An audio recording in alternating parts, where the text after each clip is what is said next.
Welcome to the $1 Million Nonprofit Podcast. I'm Tom Kelly, your nonprofit catalyst.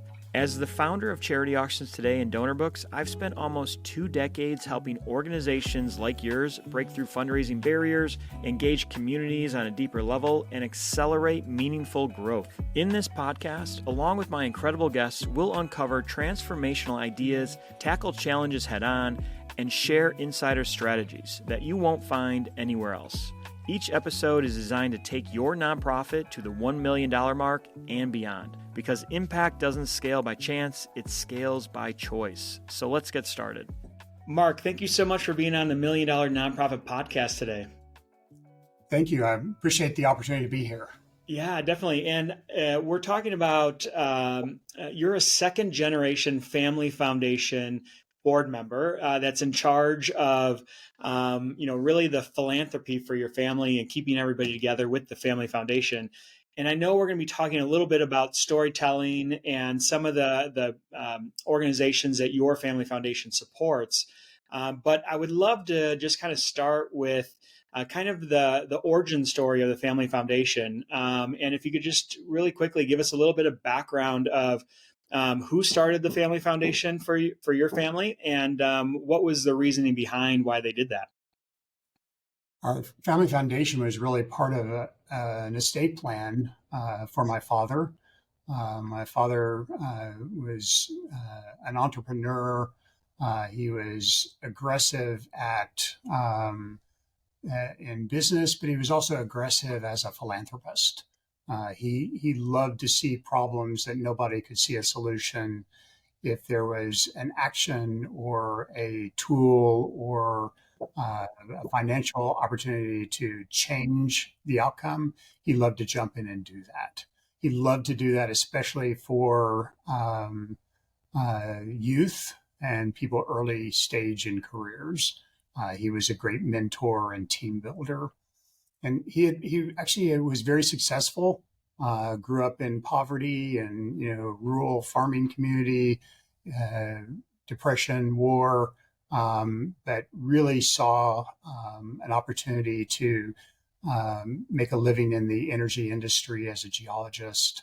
And we could tell thousands of stories, but essentially he really believed that money was a tool and that he had the ability to earn that money and had a responsibility to put that money to work.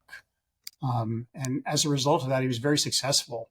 Lots of lives changed, lots of income and opportunity. And it was really an advisor who said, you've created this, I like to call it a toolbox. You created this great toolbox full of tools and opportunity. The last thing you want to do is just leave it in the corner of the garage. So how can we plan for the future? How can we put this toolbox to use? I will also say part of it was, if you don't make this kind of plan, a lot of the tools go away. Other people decide that they have a right to that. So all your hard work building, sometimes just doesn't continue to build and grow. So it was really an advisor who said, you need to sit down and think about this. You're in a position where you're having great impact. You need to continue to do that. Here's a way to plan your estate where this will be an opportunity. I think the real challenge was that he did the estate planning, but he continued to really operate like there was never going to be an end. Up to the very end of his life, he was continuing to do one more deal, one more donation, one more challenge. There was, always another person who was a little bit angry because they didn't like what he thought should be done. But he really had a heart for making people's lives different. He could reflect back into his childhood and see the people and the opportunities that came his way that really made him who he was and gave him those opportunities. And how old were you when he formed the family foundation? So the family foundation, actually, the actual entity did not come into effect until his death. And I will tell you that I did not know. I have a sister. We did not know the estate plan until the estate plan happened. So that's also kind of informed what we do now because we're really very much thinking about next generation. But I will tell you that the training that we got was by witnessing what he did. There was never any situation that there wasn't some concept of gratitude and generosity. And I think the other value that drove everything was, it's frequently called integrity, but that his integrity was if he said he was going to do something, he would do it, even if it was financially detrimental to him. If he made a commitment, he followed through. He even made significant commitments in philanthropy when he did not have any money in the bank. He just assumed that he was going to be able to make more money, and he was willing to take that risk. Yeah, that's an amazing story there. It's you just have to trust and believe that, is if you can just put out either your money or help in the world, it'll somehow return itself to you, right? So a lot of people think that, the more you give, the more you receive. And it sounds like your father had that mentality and kind of instilled that in you and your sister at a young age. At what point, I guess, in while he was still alive, when you and your sister were growing up, did he kind of really get you involved in philanthropy and charity and giving? And what did that kind of look like at the beginning? I would say from birth.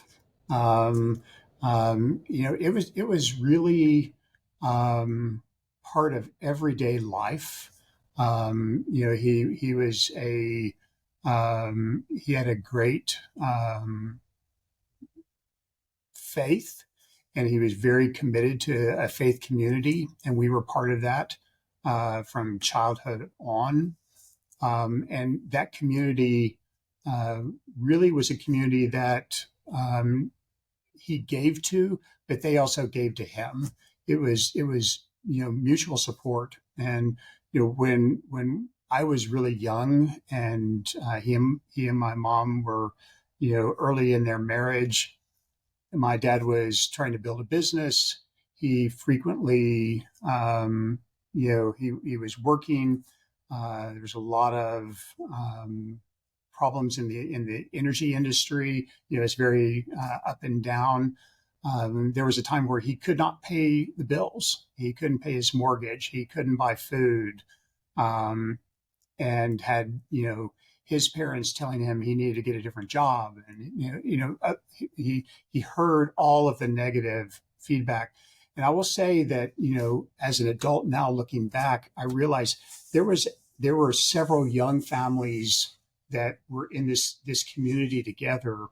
They were all early in life. They all had young children, but I remember them coming together and having meals together.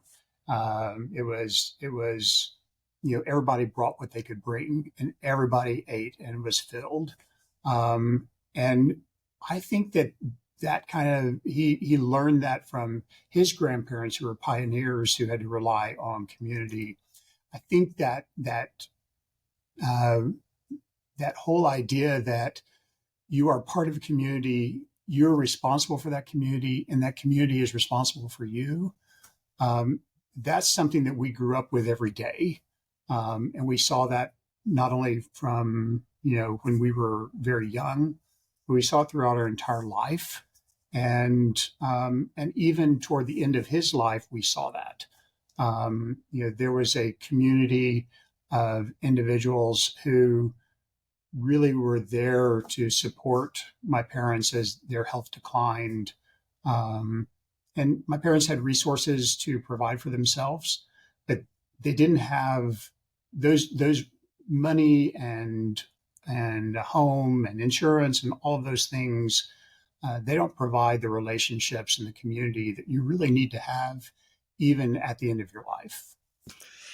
Yeah, and with growing up with parents that are kind of thinking of other people and giving more than receiving at a young age, what kind of values do you think that instilled in you, and kind of how did that kind of relay into like maybe the work ethic that you have now, compared to maybe some other people that you might know that successful entrepreneur, but we're maybe not thinking so much about giving to others, and maybe just, I guess, living the lavish lifestyle and giving their kids whatever they want.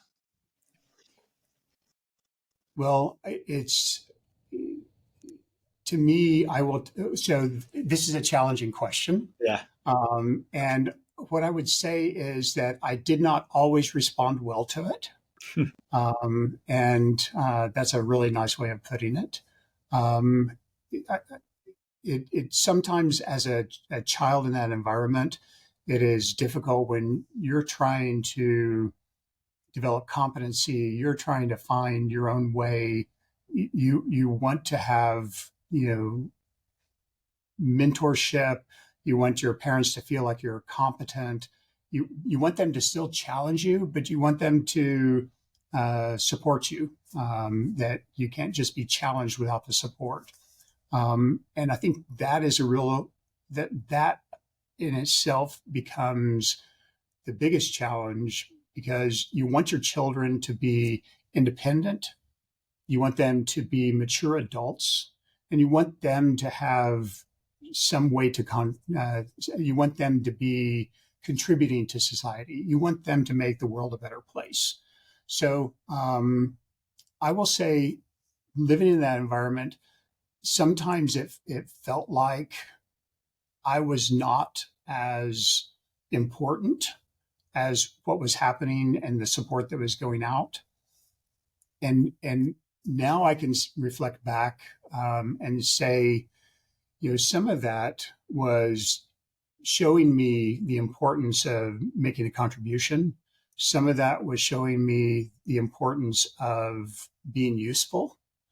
And it basically also taught me to be grateful. So that gratitude is really a kind of a first principle for me, and generosity.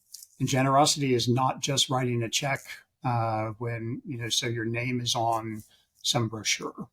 And there's a lot of different ways you can do that. But I will say that being in the environment and seeing and I remember I mentioned him making a donation without having the money in the bank.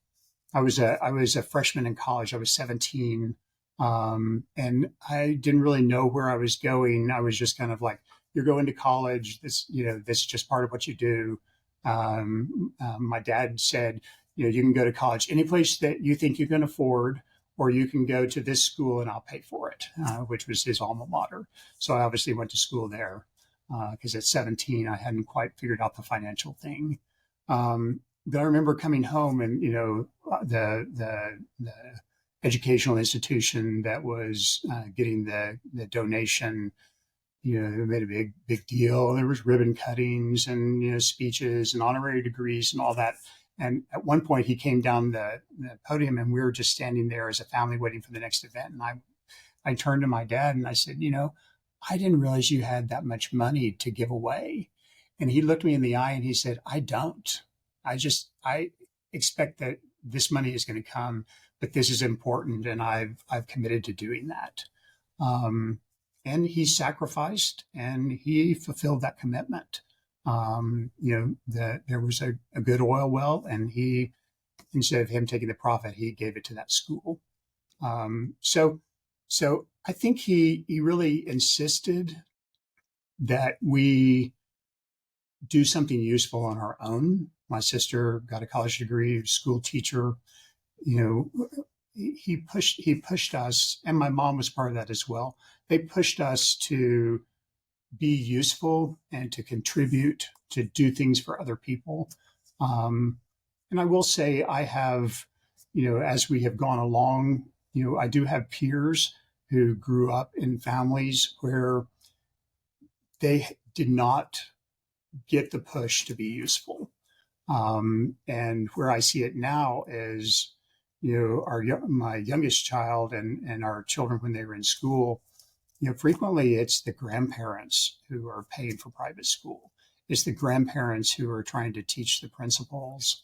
And the original wealth generator is still really leading things and trying to figure that out. I think for me, it was not a good message when I was younger, but now I really appreciate it. My dad frequently would say, Mark, you need to make good grades and you need to work hard. You need to learn how to get a job and keep a job. You need to know how to do what you need to do because this money may not be here.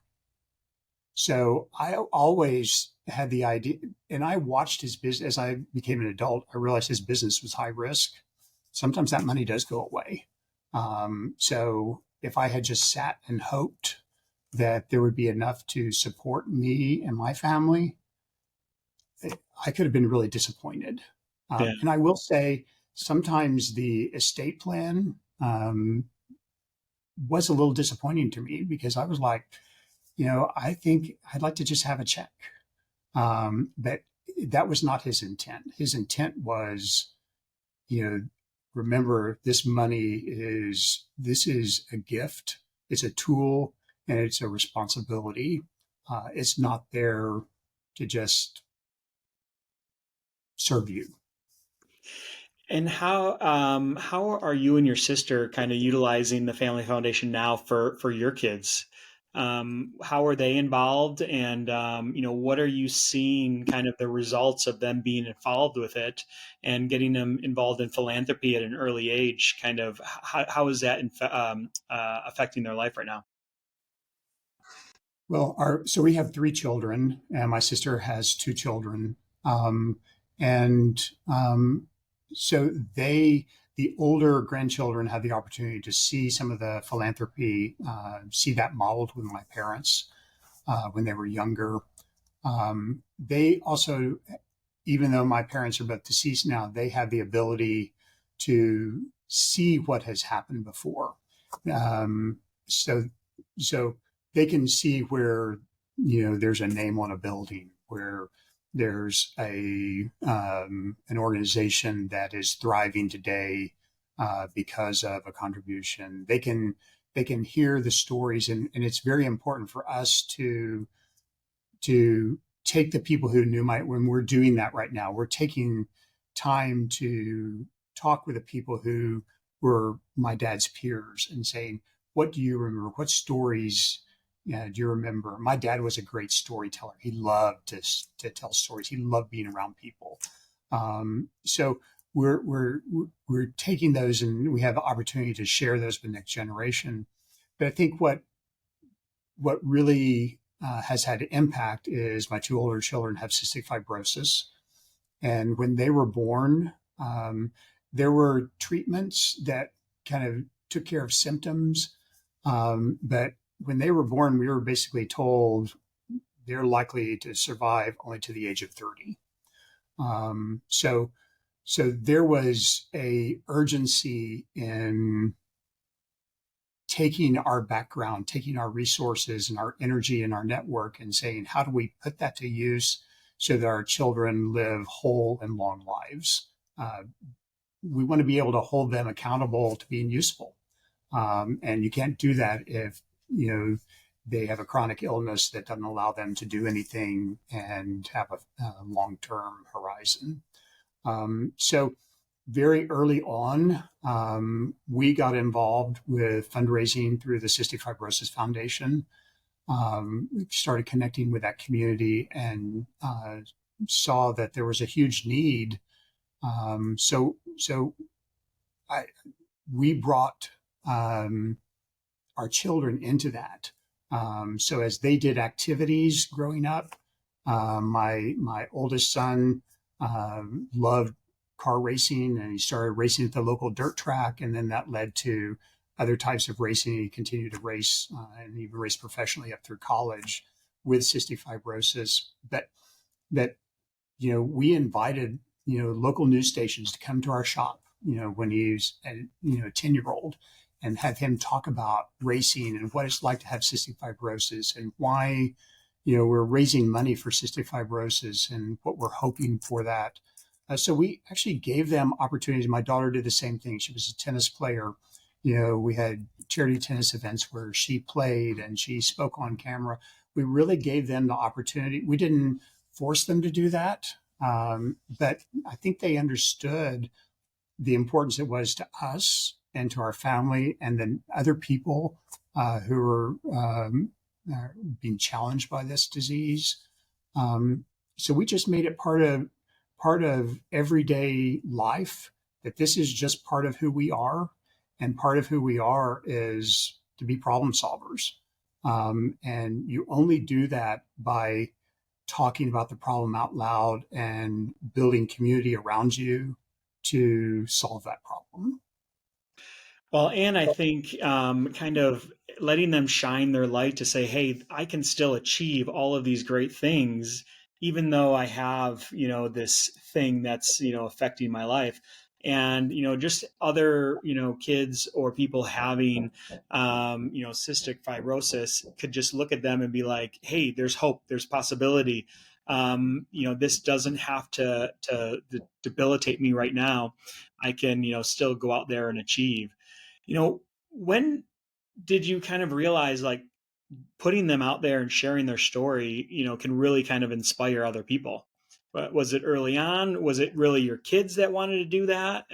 What kind of started that? Yeah, I will say it was really motivated through my parents. They didn't believe that no was an answer or it's not available. It was family, it was personal. We, the first year or two with our oldest, it was really trying to figure out what is it. So I'm a physician. I have a background in molecular biology and cell biology. And so I could quickly understand the science, but, science doesn't really help you when you have an infant that, is not thriving because they can't digest food. And you're afraid of infections and those things. So that's where my parents really stepped in. To them, it was just natural to go out in front. They were very comfortable stepping out on the front of the stage and starting to talk. And they were not afraid to ask people for things. I will say that's not my forte. I love telling the story, but I love having, my associate that is, when I'm done talking, she'll say, "Would you write a $10,000 check?"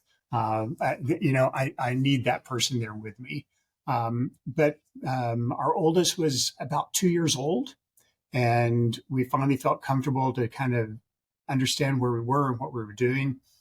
My parents basically invited 100 people into their home and fed them. And they were all people we knew closely from all walks of life. And, basically said, we asked you here because, we have cystic fibrosis and we have a 2-year-old and 2-year-old grandson, and we need to do something that changes the course.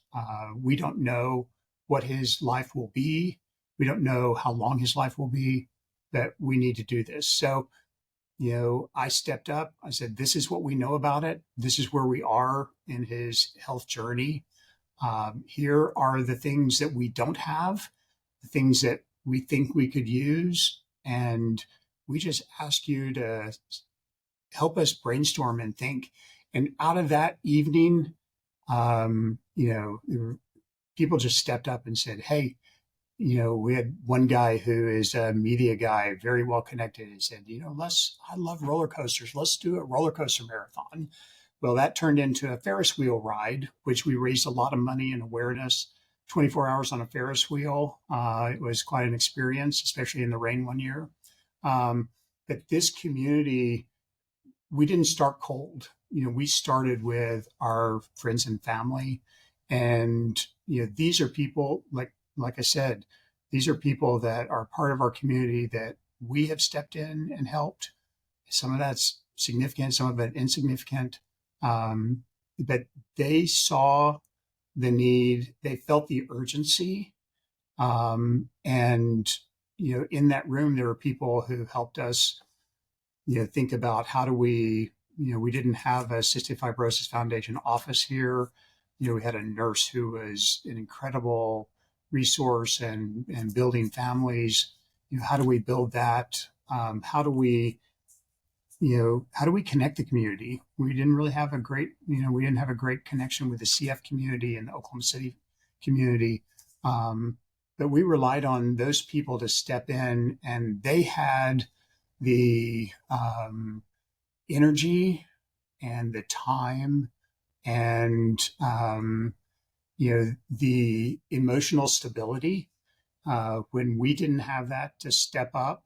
And now, we're 26 years later, and we have a very active community that's connected, that's fundraising. We have a great connection with the national organization. And, we as a small, medium-sized market, we continue to achieve because we really respect and engage the community. It goes to show like how fast something can kind of excel when you just kind of get out there. You tell a great story about the causes that you're looking to help fund and fix, or bring a cure to. What advice would you have for a nonprofit that's struggling to kind of bridge that gap between raising awareness and actually inspiring donations? To me, the thing that I did early on was I turned every conversation into a story about cystic fibrosis. I remember, one of my kids saying, Dad, it seems like every time you have a conversation, it ends up being about cystic fibrosis. And I was like, well, yeah, because it's really important for me to let people know that that's there. It's a problem. There are potential solutions, and it's urgent because we need this now. Where I did not do that well, though, is that I did not always engage people before I asked them. I have a close friend who, in one of our conversations, said, you need to get to know people before you ask them for money. And I still struggle with that. I'm kind of like, I understand the importance of engaging, letting them know what we're doing, what the value of what we're trying to do, how it, science for cystic fibrosis is also science about immunology, is science about cell biology, is science about, genes and gene therapy. So the things that the Cystic Fibrosis Foundation is funding today, and those companies that they're funding, it has broad impact. There's gene therapy being done in cystic fibrosis that is also part of other gene therapy models. So I would frequently get so focused about, the resources that we need. And, in science, it's $2 to $10 billion, it's average $2 billion to bring a new medicine to the market. We think gene therapies are going to take $10 million. That's a lot of $100 checks, and that's a lot of asking. So I think that that my challenge was that I always made the relationship, the conversation, the engagement about what I needed. I need that check today.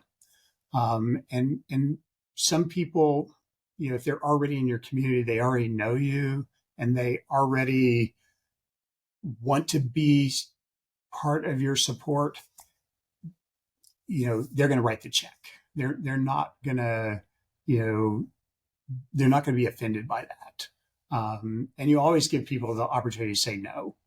Everyone has the right to say no. But I think when you are just building, what we could have done, or what I could have done better, is really step back and move the focus away from my urgent need and really understand what what was what do they want, how do you make them a partner, not just a donor. You still It's still important to inspire them with your stories. It's incredible to tell the story of my daughter who could just barely finish a tennis match because she was coughing so bad from her cystic fibrosis, and a new medicine came that made her gene work, and all of a sudden she slept through the night without coughing. I mean, that's it's there's a huge story. Everyone, that resonates with everyone. But I think I probably missed a lot of opportunities to listen and to really understand what what's important to them, and that knowing what's important to them really is an important foundation of being able to then show them the impact of their generosity. To me, there's nothing more powerful than to have someone come to me and say, "We appreciate this thing that you did," whether it's a check or participating, even just being in the room, having somebody come and say, you know, you came in the room, you had this conversation with the people in the room and told them your story. And, our annual fund brought in 30% more this year. And that all happened in the 4 weeks after you came in the room. That actually just recently happened to me. And I wasn't there as a fundraiser. I was there as part of a community, sharing my excitement, but also always remembering the urgency. So knowing how people feel impact, I was really more interested in the impact for me and for my family. And I think when you're in a situation where you have desperation, you have a child dying of cancer, you have a parent with dementia that you have no resources to get them there, you have a person that doesn't have transportation to get back and forth to a job. These are urgent things. It's hard to think about other people, but when you're building these communities, when you're stepping back and saying, when you take the 20,000 foot view, really need to think about those inspiring stories, but how you can make people partners, and how do you know that they're feeling impact? And you can't know if they feel impact unless you ask them. Yeah, and it's that balance of, like you said earlier, sharing the story and presenting the story in a way that kind of creates that sense of urgency for them to act, but kind of touches their heart in a way that makes them want to take action and act and donate. And it's all a story that is what accomplishes that. It just walking up to somebody and say, "Hey, please donate," without telling the background or a story that maybe they can relate to, you're going to have a better impact when you can kind of tell a compelling story, make it personal, and really, tell it in a sincere way. Because people can, tell if it's an authentic story or not, I think very easily. And I think the more authentic it is about any story for any nonprofit, the more authentic it is, the more people are going to, it's going to touch their hearts, and it's going to kind of give them that sense of urgency to act and act now. So last question here is like, what's one message from today that you hope listeners will kind of take away from this episode? I think that the engagement point is really important. I think that's something that I'm spending a lot of time, as we're going through kind of the arc of the story, thinking about next generation. You really have to sit down and say, what is it that we're really trying to achieve? who as a foundation and as an individual donor, who do I want to be, 10 years from now? Thinking about the future and 10 years from now, the thing that really is going to be important is that, I have those relationships, building new relationships. As adults, relationships are going to come and go. As in philanthropy, we're going to see people come and go based on where they are in life. We see that a lot in cystic fibrosis.